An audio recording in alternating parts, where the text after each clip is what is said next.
Dans cet exercice, on nous donne la fonction f définie sur R privé de moins 1 par f de x égale x au carré plus 3 sur x plus 1. Et c'est f, sa courbe représentative dans le plan muni d'un repère.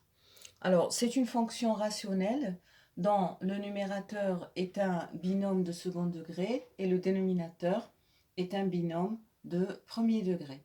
On nous demande de déterminer les réels a et b tels que f de x égale ax plus b plus c sur x plus 1.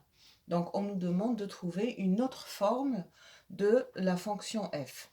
Ici, on va réduire au même dénominateur. Donc, ax plus b, c'est comme si c'était sur 1. Et en dénominateur commun, on va mettre x plus 1. Donc, f de x égale. Ici, on multiplie ax plus b par x plus 1 plus c. Et on va développer. Donc, ça nous fait ax au carré plus ax plus bx plus b plus c. Le tout sur x plus 1.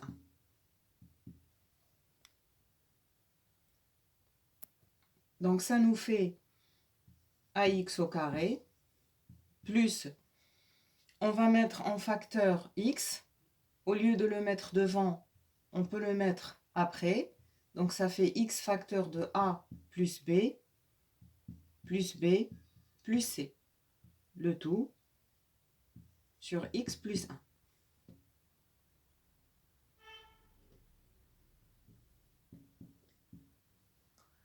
Donc, f de x s'écrit de cette manière-là.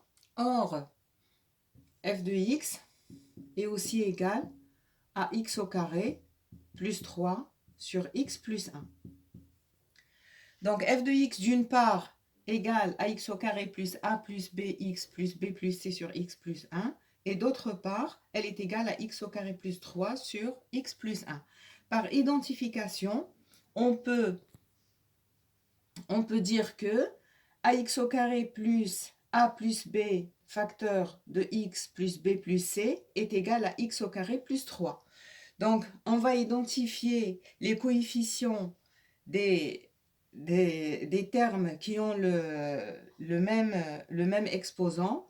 Donc, ici, ax au carré est égal à x au carré.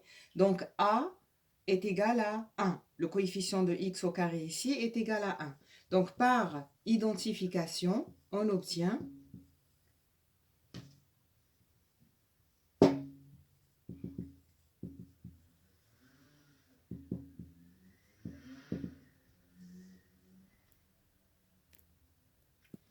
donc on va avoir a égale 1. Ici, le coefficient de x, c'est a plus b. Ici, il vaut 0. Donc, on va avoir a plus b égale 0. Ensuite, le dernier terme, c'est b plus c. Et ici, il vaut 3. Donc, on obtient un système de 3 équations. On a déjà que a égale 1. Ici, en transposant le a de l'autre côté, on va avoir b égale à moins a. Or, a égale 1. Donc, b égale à moins 1. Et ici, c égale à 3 moins b, c'est-à-dire 3 moins 1. Donc, ceci équivaut